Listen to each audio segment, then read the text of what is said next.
നമസ്കാരം. മലയാളി വാർത്ത ഇൻസൈഡിലേക്ക് സ്വാഗതം. ഇനിയെങ്കിലും എനിക്ക് ജാമ്യം അനുവദിക്കണം. ജയിലഴിക്കുള്ളിൽ കഴിയാൻ വയ്യ. എന്റെ പ്രായം പരിഗണിക്കണം. ആരോഗ്യസ്ഥിതി കൂടി പരിഗണിച്ച് എനിക്ക് ജാമ്യം തന്നുകൂടെ എന്ന് കോടതി മുറിക്കുള്ളിൽ ജഡ്ജിയോട് കരഞ്ഞു നിലവിളിക്കുകയായിരുന്നു വാസു. സഖാവ് വാസു ഒക്കെ മാറി. ഇപ്പോൾ കള്ളൻ വാസുവാണ്. ജയിലിൽ നിന്ന് ഇപ്പോൾ ആകെ വാസു സാറൊക്കെ പുറത്തേക്ക് ഇറങ്ങുന്നത് കോടതിയിലേക്ക് പോകാനാണ്, ജാമ്യം പരിഗണിക്കുന്ന ഘട്ടത്തിൽ. എന്നാൽ വലിയ പ്രതീക്ഷയോടെയായിരുന്നു കൊല്ലത്തെ വിജിലൻസ് കോടതിയിൽ വാസു വീണ്ടും ജാമ്യാപേക്ഷ സമർപ്പിച്ചത്. എന്നാൽ അതും കീറിയെറിയുകയായിരുന്നു കൊല്ലത്തെ കോടതി. ഒരു തരത്തിലും നിനക്കൊന്നും ജാമ്യം തരില്ല എന്നുള്ള കട്ടായം തീരുമാനമാണ് കോടതിയുടേത്. എന്നാൽ വാസുവിന്റെ ഒക്കെ ഇപ്പോഴത്തെ അവസ്ഥ പരിതാപകരമാണ് എന്ന് വേണം പറയാൻ. കാരണം മതിച്ചു പുളച്ചു നടന്ന കൂട്ടരൊക്കെ ഇപ്പോൾ 4 ചുവരുകൾക്കുള്ളിൽ അടങ്ങി ഒതുങ്ങി ഒരു മൂലയിൽ കരഞ്ഞു തേങ്ങി നിലവിളിക്കുകയാണ്. ആ ഒരു ഗതികേടിലേക്കൊക്കെ വാസു എത്തിയിരിക്കുകയാണ്. ഇതെല്ലാം അയ്യപ്പന്റെ കളി തന്നെയാണെന്ന് വിശ്വാസികൾ പറയുന്നു. എന്തായാലും കള്ളൻ വാസുവിന്റെ തലവെട്ടം ഇപ്പോൾ പുറത്തേക്ക് കണ്ടു കഴിഞ്ഞാൽ എല്ലാവരും എടാ കള്ളൻ വാസു എന്നാണ് വിളിക്കുന്നത്. മുൻപ് ഞാൻ പറഞ്ഞല്ലോ, ഇപ്പോൾ ജയിലിൽ നിന്ന് ആകെ പുറത്തേക്ക് ഇറങ്ങുന്നത് കോടതിയിലേക്ക് പോകുന്ന ഘട്ടത്തിൽ മാത്രമാണ്. കോടതിയിലേക്ക് പോകുമ്പോൾ കോടതി വളപ്പിനുള്ളിൽ ഈ പറയുന്ന വാസുവിനെ കൊണ്ടിറക്കുമ്പോൾ കള്ളൻ വാസു എന്നുള്ള വിളിയാണ് ചുറ്റിലും ഉയരുന്നത്. കുടുംബക്കാരും കള്ളൻ വാസുവിന്റെ കുടുംബക്കാർ എന്നുള്ള പേര് കേൾക്കുകയാണ്. വാസു അടിമുടി തകർന്നു കഴിഞ്ഞിരിക്കുന്നു. അയാളുടെ ആരോഗ്യസ്ഥിതിയും മോശമായിരിക്കുകയാണ്. നമുക്കറിയാം, ആദ്യ ഘട്ടത്തിൽ ജയിലിലേക്ക് പോകുന്ന ഒരു ഘട്ടത്തിൽ വാസു കരഞ്ഞു നിലവിളിച്ച് കോടതിയോട് പറഞ്ഞ ഒരു കാര്യമുണ്ടായിരുന്നു. എനിക്ക് ജയിലിൽ ഒരു കട്ടിലും ഫാനും തരണമെന്ന്. തന്റെ ആരോഗ്യസ്ഥിതി വളരെ മോശമാണ് എന്ന് കോടതിയോട് പറയുകയായിരുന്നു വാസു ചെയ്തത്. അതിനു മുൻപ് മുൻകൂർ ജാമ്യം കിട്ടുന്നതിന് വേണ്ടിയും എങ്ങനെയെങ്കിലും കേസിൽ നിന്ന് തടിയൂരുന്നതിന് വേണ്ടിയും വാസു ചില കളിയൊക്കെ കളിച്ചിരുന്നു. എന്നാൽ ഏതെല്ലാം അടവ് പുറത്തെടുത്തിട്ടും ഒന്നും ഫലിച്ചില്ല. ജയിലഴിക്കുള്ളിൽ തന്നെ ആകുകയായിരുന്നു വാസു. അതിനു മുൻപ് വരെ, അതായത് ശബരിമല കൊള്ളയുടെ വിവരങ്ങൾ പുറത്തേക്ക് വന്ന ഘട്ടത്തിൽ മാധ്യമങ്ങൾ വട്ടം കൂടുമ്പോൾ വാസു സാറിന്റെ മുഖത്തൊരു പുച്ഛ ചിരിയായിരുന്നു ഉണ്ടായിരുന്നത്. കേരളം അത് മറക്കില്ല. അതായത് എനിക്ക് ആ കൊള്ളയിലൊന്നും ഒരു പങ്കുമില്ല, അവിടെ കൊള്ള നടന്നിട്ടുണ്ട് എന്ന് പോലും എനിക്കറിയാൻ പാടില്ല, എന്റെ കാലത്ത് അവിടെ അങ്ങനെ ഒരു കൊള്ള നടന്നിട്ടില്ല, അല്ലെങ്കിൽ നിങ്ങൾക്ക് പരിശോധിക്കാം എന്നൊക്കെ ഗീർവാണം അടിച്ച വാസുവിനെ നമ്മൾ കണ്ടതായിരുന്നു. അവിടെ നിന്നാണ് ഇന്നിപ്പോൾ കള്ളൻ വാസു കോടതിയിൽ നിന്നുകൊണ്ട് എനിക്കൊന്ന് ജാമ്യം തരൂ എന്ന് നിലവിളിക്കുന്നത്. അയാളുടെ ഇപ്പോഴത്തെ അവസ്ഥ എന്ന് പറയുന്നത് സമനില തെറ്റി നിൽക്കുകയാണ്. വാസു പലപ്പോഴും ജയിൽ മുറിക്കുള്ളിൽ പിറുപിറുക്കുന്നതും തനിയെ എന്തൊക്കെയോ പഴിച്ചുകൊണ്ടിരിക്കുന്നതും കാണാം എന്നാണ് ജയിലിൽ നിന്നുള്ള വിവരങ്ങൾ. ഭക്ഷണം കഴിക്കുന്നില്ല, ജയിലിലെ ഭക്ഷണം അങ്ങോട്ട് ഇറങ്ങുന്നില്ല വാസു സാറിന്. വീട്ടിൽ നിന്നുള്ള ഭക്ഷണം വേണം എന്നുള്ള ഒരു വാശി ഉണ്ടായിരുന്നു തുടക്കത്തിൽ. എന്നാൽ അതൊക്കെ 8ആയി മടക്കി അങ്ങ് പോക്കറ്റിൽ ഇട്ടോളാൻ കോടതി പറയുകയും ചെയ്തു. അതുമാത്രമല്ല, ജയിലിനുള്ളിലെ ഉദ്യോഗസ്ഥർ, അയ്യപ്പ ഭക്തരായിട്ടുള്ള ഉദ്യോഗസ്ഥർ വേണമെങ്കിൽ തിന്നാൽ മതി എന്നുള്ള ഒരു നിലപാടും സ്വീകരിച്ചു. വാസുവിന്റെ കയ്യിൽ വിലങ്ങ് വീഴുന്നത് വരെ നമ്മൾ കണ്ടു. അതിനു മുൻപ് ഈ ശബരിമല സ്വർണ്ണക്കൊള്ളയുമായി ബന്ധപ്പെട്ട് പല അറസ്റ്റുകൾ നടക്കുമ്പോഴൊക്കെയും ആരുടെയും കയ്യിൽ ഒരു വിലങ്ങ് കേരളം കണ്ടിരുന്നില്ല. എന്നാൽ വാസുവിന്റെ കയ്യിൽ ഒരു വിലങ്ങ് വീണിരുന്നു. അതെവിടെ നിന്ന് വന്നു എന്നുള്ളത് വലിയൊരു ചർച്ചാ വിഷയം തന്നെയായിരുന്നു. പിന്നീട് ആഭ്യന്തര വകുപ്പിന് ഹാലിളകുന്നതും പേ പിടിച്ച് നടക്കുന്നതും ഒക്കെ നമ്മൾ കണ്ടതാണല്ലോ. വാസുവിന്റെ കയ്യിൽ ആരാണ് വിലങ്ങ് വെച്ചത്, ആ ഉദ്യോഗസ്ഥരെ ഇപ്പോൾ അങ്ങ് തീർത്തു കളയും എന്നൊക്കെ ആയിരുന്നല്ലോ ആഭ്യന്തര വകുപ്പിന്റെ നിലപാട്. എന്നാൽ ഒന്നും സംഭവിച്ചില്ല. വാസു ഇപ്പോൾ ഒരു തുള്ളി വെള്ളം പോലും ഇറക്കാൻ കഴിയാത്ത ഗതികേടിലേക്ക് അഴിക്കുള്ളിൽ കിടക്കുകയാണ്. പത്മകുമാറിന്റെയും അവസ്ഥ മറ്റൊന്നുമല്ല. പത്മകുമാറും ഭ്രാന്തിളകി നടക്കുകയാണ്. പൂർണ്ണമായും ഇവരുടെയൊക്കെ റിലേ പോയിരിക്കുന്നു. ശബരിമല സ്വർണ്ണക്കൊള്ളയിൽ ഇവർക്കൊക്കെ പങ്കുണ്ട്, വ്യക്തമായ പങ്കുണ്ട് എന്നുള്ളത് വ്യക്തമായി തെളിഞ്ഞിരിക്കുകയാണ്. VSSC റിപ്പോർട്ട് പോലും പുറത്തു വരുമ്പോൾ അവിടെ അതിൽ ചില കാര്യങ്ങൾ പറഞ്ഞിട്ടുണ്ട്. അതായത് ഈ കൊള്ളയിൽ ഉൾപ്പെട്ടവരുടെ തല പിളർക്കുന്ന റിപ്പോർട്ടാണ് VSSC പുറത്തുവിട്ടിരിക്കുന്നത്. അതായത് പോറ്റി തിരികെ കൊണ്ടുവന്ന് വെച്ചത് ഡ്യൂപ്ലിക്കേറ്റ് പാളിയാണോ എന്നുള്ള സംശയം വരെ ഇപ്പോൾ ഉയർന്നു നിൽക്കുന്ന ഘട്ടമാണ്. യഥാർത്ഥ പാളികൾ തിരിച്ചെത്തിയില്ലെന്ന് ശാസ്ത്രീയ പരിശോധനാ റിപ്പോർട്ടിൽ സൂചനയുണ്ട് എന്നാണ് വിവരങ്ങൾ. പാളികളുടെ ശാസ്ത്രീയ ഘടനയിൽ വ്യത്യാസമെന്നുള്ള പരിശോധനാ ഫലം വന്നിട്ടുണ്ട്. പാളികളുടെ കാലപ്പഴക്കത്തിൽ വ്യക്തത തേടാനായിരുന്നു അന്വേഷണ സംഘത്തിന്റെ നീക്കം. 1999 സ്ഥാപിച്ച പാളികളും നിലവിലെ പാളികളും താരതമ്യം ചെയ്തപ്പോഴാണ് വ്യത്യാസം കണ്ടെത്തിയത്. ഇത് ഉറപ്പിക്കണമെങ്കിൽ റിപ്പോർട്ടിൽ കൂടുതൽ വ്യക്തത വേണമെന്ന് SIT പറയുന്നുണ്ട്. അതായത് കൂടുതൽ വിശദമായ ഒരു പരിശോധനയിലേക്ക് കാര്യങ്ങൾ വീണ്ടും എത്തും എന്നുള്ളതാണ് വ്യക്തമാകുന്നത്.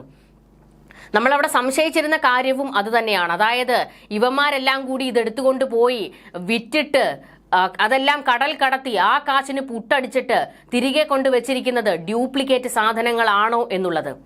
അതിലേക്ക് തന്നെ വിരൽ ചൂണ്ടുന്നതാണ് ഇപ്പോഴത്തെ പുറത്തു വന്നുകൊണ്ടിരിക്കുന്ന ചില റിപ്പോർട്ടുകളും. ഇവിടെയാണ് മറ്റു ചില കാര്യങ്ങൾ കൂടി നമ്മളൊന്ന് പരിശോധിക്കേണ്ടത്. അതായത് കഴിഞ്ഞ ദിവസം വിറളി പിടിച്ചുകൊണ്ട് PS പ്രശാന്ത് മാധ്യമങ്ങൾക്ക് മുൻപിൽ വന്നു നിന്ന് പറഞ്ഞ ചില കാര്യങ്ങൾ ഉണ്ടായിരുന്നു.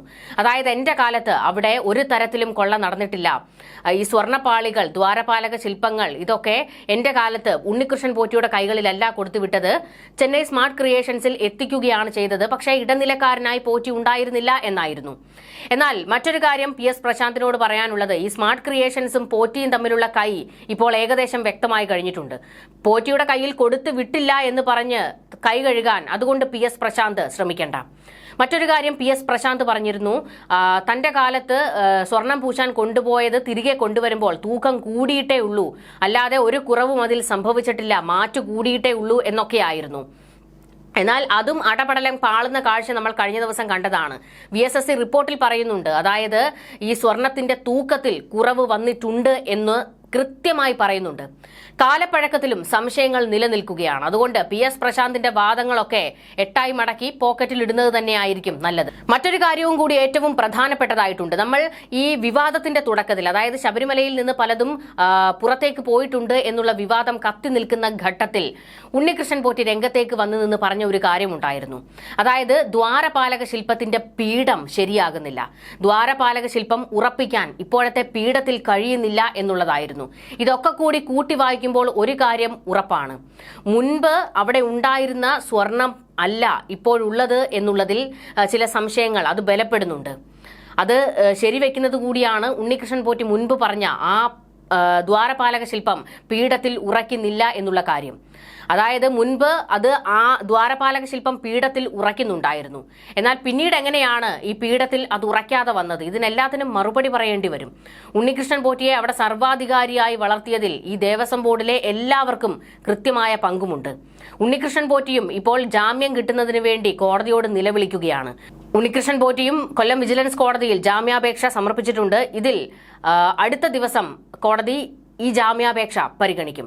90 ദിവസത്തോളമായി ഉണ്ണികൃഷ്ണൻ പോറ്റി ജയിലഴിക്കുള്ളിലാണ്. അതുകൊണ്ട് സ്വാഭാവിക ജാമ്യം കിട്ടുമോ എന്നുള്ളതും നാളെ അറിയാം. പക്ഷേ അതിന് സാധ്യത കുറവാണ് എന്നുള്ള വിവരങ്ങളും പുറത്തേക്ക് വരുന്നുണ്ട്.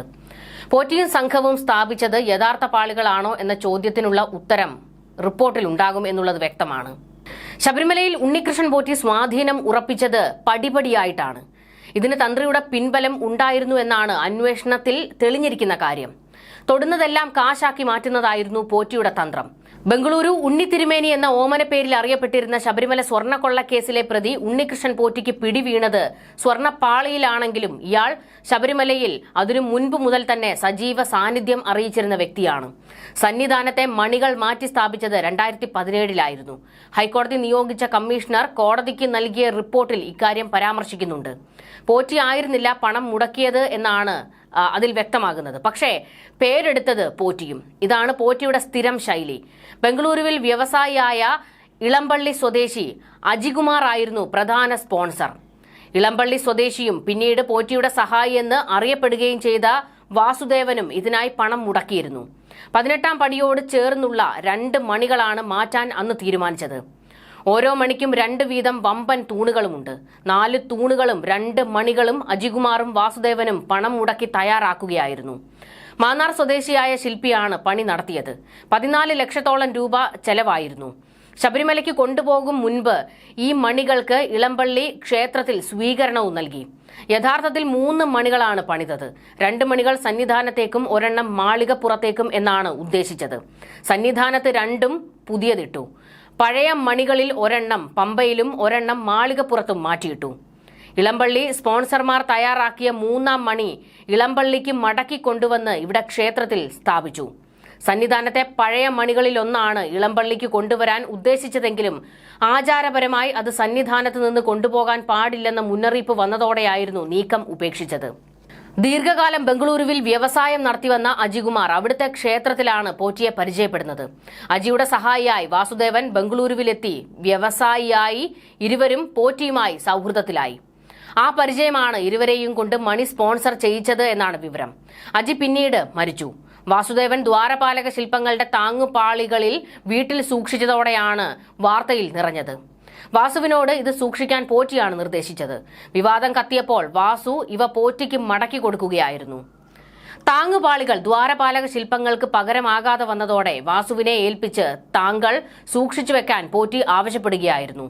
താങ്ങുപീഠം വിഷയത്തിൽ വാസുവിന്റെ ഭാഗത്തു നിന്ന് തട്ടിപ്പുണ്ടായിട്ടില്ല എന്നാണ് ഇതുവരെയുള്ള വിവരം.